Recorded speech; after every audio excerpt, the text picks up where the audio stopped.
This is Suzanne Wagner, and I'm doing my personal quote and blog for the 6th of October, 2022. Wow, can you believe it's the 6th of October? Whew. Okay, anyway, my quote for today. I think of the ancestors who cut and carried the wood into the house to make something good, to warm the hearts of those inside, to cook the food for all to thrive. The effort it took to milk the cow, the time it took to harness the plow, the connection that they had to the animals in the land, the concern and care they took for those old that could not stand. We live in a world where we forget to deeply care. We live in a world sterile and less aware. We have a level of safety that our ancestors did not have, but perhaps the way they lived was not all bad. They knew that where their milk came from each day, they appreciated the flavors that took so much effort to make. They remembered to thank God for what they had bought, and they remembered for what He had brought, and they remembered to appreciate those who had fought.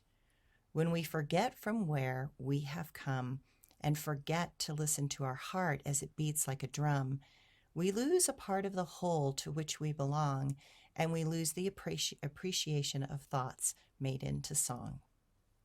And my blog for today. I'm settling back into the routines of my home. I am drying peppers so that in the winter the soups have warmth and a depth of flavor. The vet told me that my 14-year-old cat who has a hyperthyroid condition, needs to double her medication. I see that while she is still strong and vital, that the years are ticking by. I am grateful to this land that seems to offer so much peace and quiet. I speak to my 86-year-old mother and understand how hard it is for the elderly in this world.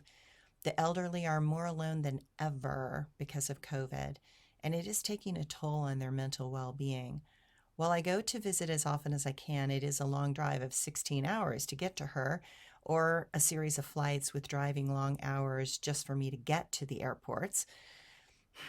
This is the cost of living in such a remote place, but one that is well worth it in the overall pattern of things. We make choices that direct our path in life. We think we are in control, but at this age, I see that such a belief is mostly an illusion to comfort the mind.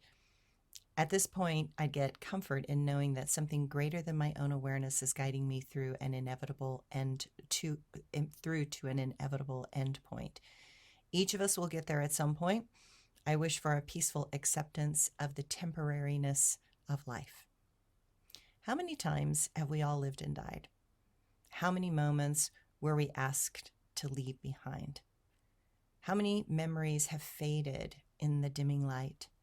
How many connections did we reach out for in delight? Tomorrow, we will meet in another place, one without the human condition and a place with more grace. We will meet beyond the ego's games and old fears. We will meet in the place that has no years.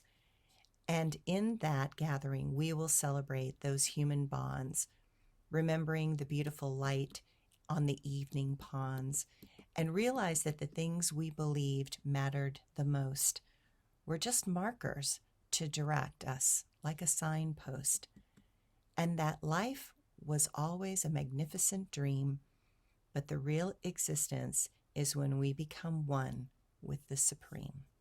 Thanks, everyone.